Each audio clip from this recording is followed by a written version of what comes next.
What do you think is your biggest accomplishment, and what would you find to be your next goal or accomplishment? Sure.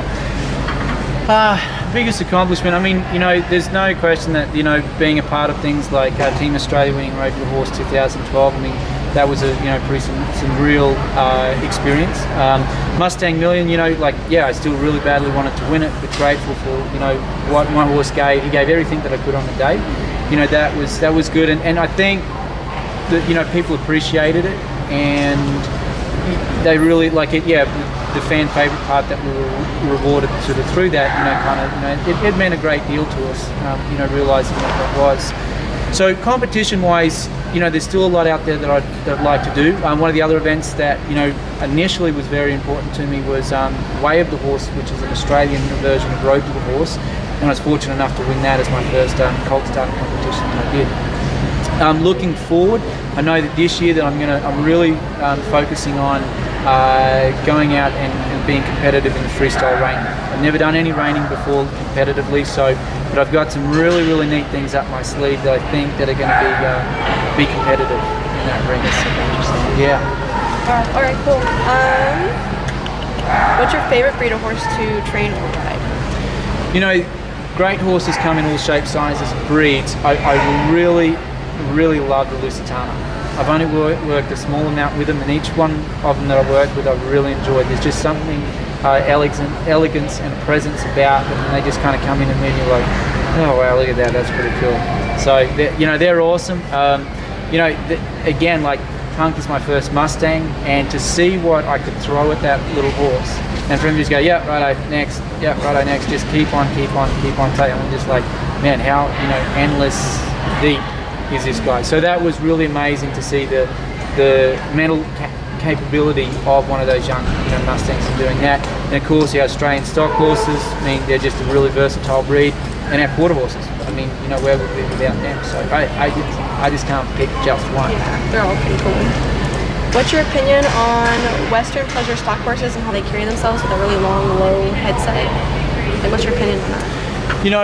I know that there's a lot of different things in our horse sports that can become sort of pretty controversial, and I know that that's one that's been brought up a lot. I think that the most important thing is that we never get to a point that we lose sight of actually how the horse is, how he really travels. There's one thing when it comes to actually improving and strengthening a horse, but I think that we have to be careful of our ethics in all disciplines, whether it be jumping, cutting, reining, western pleasure. There's parts in all of those industries that can always be greatly improved, as long as I think not only the physical well-being of the horse is kept first and foremost, that the mental welfare of the horse is kept. And that's a big one that sometimes people often miss, is that mental wellness of our horses.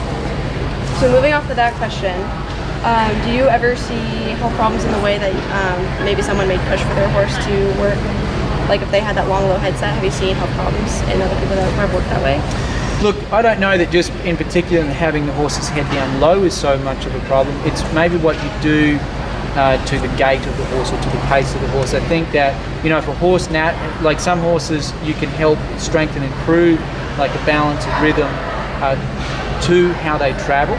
I think that it becomes a little unfair when you completely try to change that around.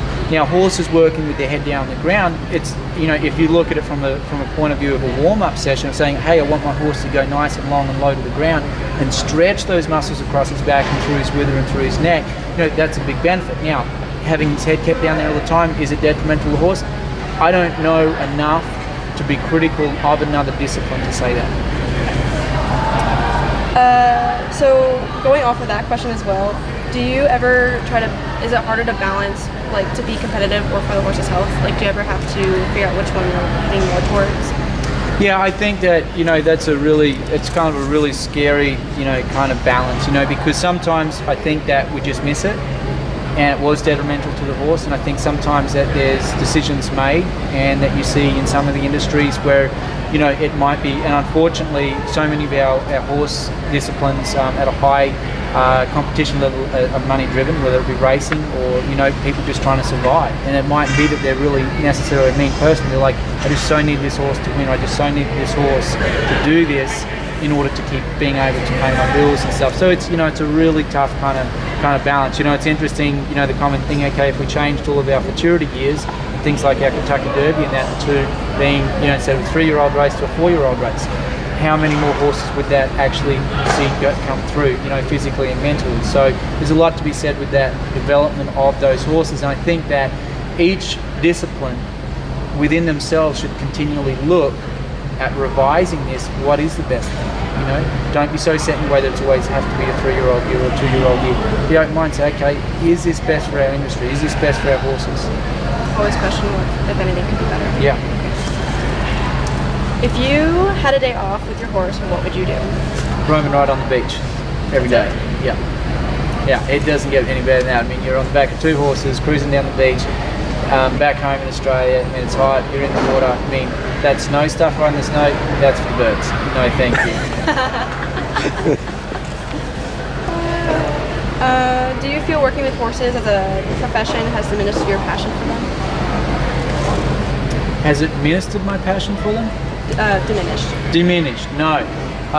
Far from diminished my passion for the horses. Working with them every day. The hard thing is probably more so when I go to working on a horse and then having to send it back to the owner knowing that they're not going to be able to carry on with the work. That kind of really sucks, because you're just like, man, I feel bad because I'm trying to go through and ask more of this horse in order to get what I need to be done, but I'm then so scared that horse when it goes home that it's not going to be carried on, so therefore it becomes unfair. All right. Who was your favorite horse? I can't. One that just comes out? Yeah, I flat out can't pick. I mean, the horse had started a lot of it for me. I can name my first pony, which was Tino, who's 11-hand grey little pony that been taught me so much. Okay. Siren was a part bred Arabian thoroughbred mixture. I mean, again, just taught me. It was Clooney. It was a grey Connemara pony that had amazing. Ari, who's a quarter horse stallion that's still in Australia. I mean, all of these horses have just played such a key role in everything that I've done. I mean, there's a group of those horses that I'll never part with. And it's the horse part coming out and it just sort of, they get stuck in your blood. All right. What's the worst injury that you've ever had emotionally or physically? Oh, I'm not going to go into emotional stuff and start crying like on Mustang Million like a big pansy, okay? All right. So we just talk about, the tough stuff like the scars and the broken ribs and stuff like that. It depends on how you look at it. You could look at it and say, okay, I've been really, really lucky and blessed that I'm still sort of getting around, but I've had a fractured skull, knocked out twice. I got kicked in the head in the face when I was a kid, scar across here, split me down in the back of the neck. So that was pretty bad. Broken my bottom teeth, collarbones broken, both of them, broken cervical rib, dislocated left elbow, broken right elbow. I've dislocated both of my hips. In my knees, I've dislocated the left knee and tore all the ligaments of my right knee, broken right leg. I broke my jaw, broken right foot. They're the major ones. I don't feel so bad. Wow, okay. Moving on from that one. When breaking your horses, what are the first steps that you take, and do you take the role of a dominant or more of like a partner or a herd member? I think that you got to be all of them. Okay, when you're starting out those horses, you got to be prepared to be any one of those, because there's some horses that are kind of like, hey, you just need to take that time and not, if you go and dominate that horse, it's already like very sort of passive, it's just not going to work. But you step in that ramp and that horse just right away steps up the board and wants to confront you. Yeah, you're going to have to step up there and be dominant and show to balance out that respect. What's your favorite thing to do that's unrelated to horses? Wakeboard. Wakeboard. Yeah. Worst problem is though, I can't swim. Okay. So I'm as brave as anything with a life jacket on. Okay.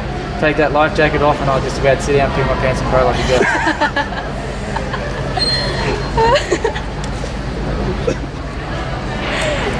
If you That's couldn't not work... funny. Sorry. If you couldn't work with horses, what would you do? I think it'd have to be something like, I guess radio doesn't count because it's working with horses. It'd be freestyle motocross, jumping out of aeroplanes, or professional wakeboarder that could swim. That could swim. with the life jacket. With a Just life have a jacket. helicopter come pick you up. It'll be fine. What's your personal what personal characteristics have helped you, and what would you change to make it easier when working with horses? Oh, dig some deep ones. I think that I think probably dedication. I think that's probably like a strong trait. I think patience is something that you develop, and I've been fortunate enough to keep being reminded to be patient. I think that you need to have like a couple of them because, you know, through that dedication, but also having a temper. Having a temper is a good thing if you learn to control it, because having a temper helps you create drive. Having a temper, when you fall off and you hit the ground, you're like, damn it, I'm going to get back on and make it happen. Yeah. It helps create determination. But you've got to be able to balance those things and be able to keep them. I think from a business point of view, one of the things that I probably don't do enough, that I probably would need to change, should change, don't really want to, is when people are very draining. They want a lot from you. And they're not afraid to ask for it. And it's hard to. I find it very difficult to say no. If somebody needs help, I want to help them.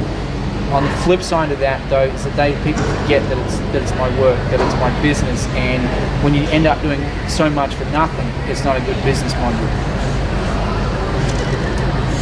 All right, my last one. Have you worked with a wild Brumby? If so, how are they different from the American Mustang? You know what? I don't think that they're any different at all. I've worked with a bunch of wild horses in Australia, and you know the same kind of things. I mean, and I don't find that working with the Mustangs is that different from working with the other horses. I find that they've all got their quirks, they've all got their little different problems, and you just got to address each one of them as you go through. Awesome. Well, thank you very much. Hey, you're welcome. And actually, I have something for you. All right. So thank you. A little joke from us Tashunka kids. You, a little $15 card it out. Ah, you guys rock. Thank you. You know that I actually do the voiceovers for them.